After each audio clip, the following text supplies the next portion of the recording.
प्यारे मित्रों, नमस्कार। प्यारे मित्रों, यदि हम मनुष्य योनि में होकर भी भगवान के गीता के संदेश को, भगवान के सत्य के संदेश को, भगवान कृष्ण के सत्य के संदेश को यदि आगे नहीं सुनाते हैं तो क्या पशु पक्षी आकर सुनाएंगे? क्या भैंसें, क्या कुत्ते, बिल्ली, गधे आकर सुनाएंगे भगवान का संदेश?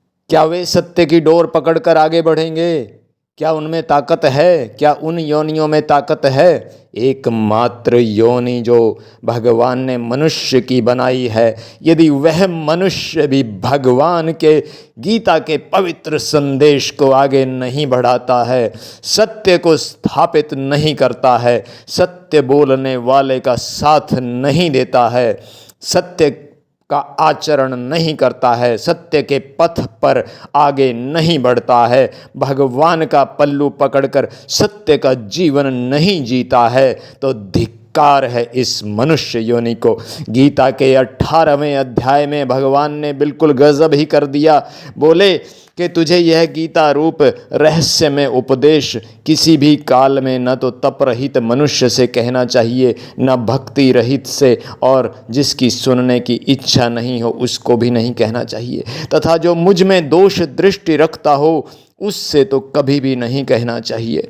फिर भगवान ने कहा, 18वें अध्याय का ये 67वां 67 श्लोक मैंने पढ़ा है, अब 68 में देखिए, 68वें श्लोक में भगवान क्या कहते हैं कि जो पुरुष मुझ में परम प्रेम करके इस परम रहस्य युक्त गीता शास्त्र को मेरे भक्तों में कहेगा वह मुझको ही प्राप्त होगा।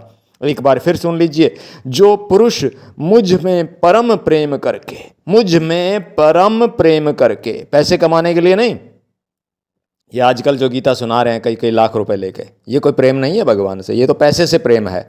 जो पुरुष मुझ में परम प्रेम करके इस परम रहस्य युक्त गीता शास्त्र को मेरे भक्तों में कहेगा वह मुझको ही प्राप्त होगा, इसमें कोई संदेह नहीं है। फिर भगवान कहते हैं 69वें श्लोक में 69 में देखो क्या कहते हैं, उससे बढ़कर मेरा प्रिय कार्य करने वाला मनुष्यों में कोई भी नहीं है। ध्यान से सुनना, जो मेरे इस शास्त्र को मेरे भक्तों में कहेगा, मेरे भक्तों में, इस पर भी ध्यान देना, जो मेरे भक्त नहीं है उनको नहीं सुनाना, ये भी भगवान ने कंडीशन लगा दी।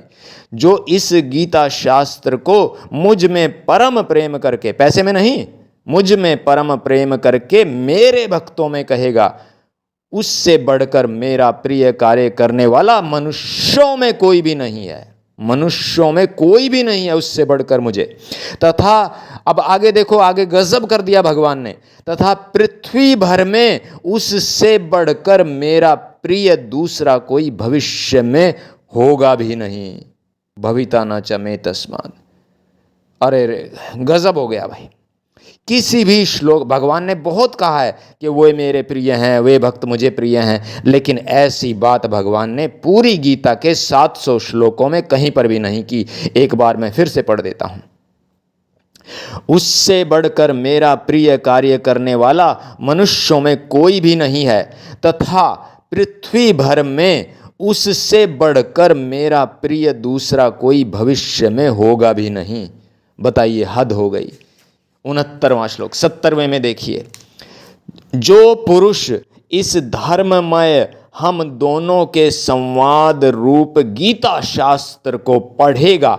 अब पढ़ने वालों के लिए क्या, जो पुरुष इस धर्ममय हम दोनों के, यानी अर्जुन और कृष्ण जी कह रहे हैं कि हम दोनों के संवाद रूप गीता शास्त्र को पढ़ेगा, ये हमारी जो बातचीत है इसको जो पढ़ेगा उसके द्वारा भी मैं ज्ञान यज्ञ से पूजित होऊंगा, ऐसा मेरा मत है।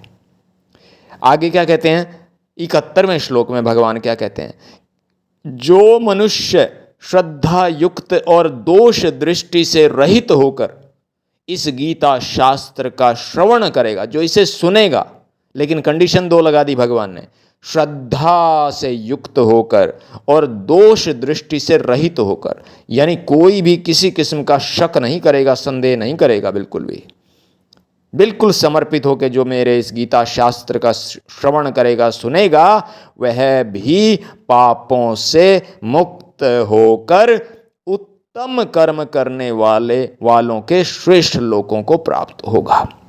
जो उत्तम कर्म करने वाले श्रेष्ठ लोकों को जो प्राप्त होते हैं, उसी तरह वह भी पापों से मुक्त होकर उन श्रेष्ठ लोकों को प्राप्त होगा।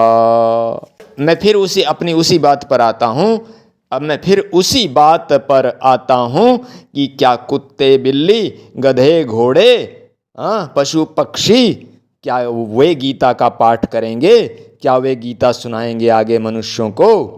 अरे मनुष्य योनि में होकर, यदि ब्राह्मण होकर, ज्ञानवान होकर, यदि इस तरह परमपिता परमात्मा का भक्त होकर यदि हमने गीता के ज्ञान को आगे नहीं बढ़ाया, जिस प्रकार परमात्मा ने कहा है, उन कंडीशन का पालन करते हुए, उन शर्तों का पालन करते हुए, और यदि हमने इस ज्ञान को, इस सत्य के संदेश को, भगवान कृष्ण के आचरण को, जैसा वे चाहते हैं मनुष्यों से, इसको अगर हमने आगे नहीं बढ़ाया तो लानत है, धिक्कार है इस जीवन पर। एक बार इस वीडियो को सुनने के बाद विचार ज़रूर करें कि हम मनुष्य योनि लेकर क्या करने आए थे और क्या कर रहे हैं, कि हम क्या करने आए थे। एक बार विचार करें कि हम क्या करने आए थे मनुष्य योनि में और क्या करने लगे हैं। अपनी इच्छाओं का जाल बुनकर मकड़ी की तरह उस जाल में फंस गए हैं, कन्फ्यूज हो गए हैं, पूरी तरह से पागल हो गए हैं। हमें खुद ही नहीं पता कि हमें प्राप्त क्या करना है और क्या छोड़ना है। पागल हो गए हैं उस बंदर की तरह कि जितना पकड़ा दो उतना ही कम, और ये भी नहीं पता कितना लेना है, कितना चाहिए। कन्फ्यूज हो गए हैं, पागल हो गए हैं, मकड़ी के जाल में फंस गए हैं। जब तक इच्छाओं का संपूर्ण त्याग नहीं करते, जब तक भोगों का पूर्ण मोह नहीं त्यागते, अपनों का पूरा मोह नहीं त्यागते, भगवान कृष्ण प्राप्त नहीं हो सकते। गीता का संदेश हमने समझा ही नहीं। सभी इच्छाओं से रहित होकर जो मनुष्य भगवान कृष्ण को याद करता है, भगवान कृष्ण उसी को प्राप्त होते हैं। हरे कृष्णा हरे कृष्णा।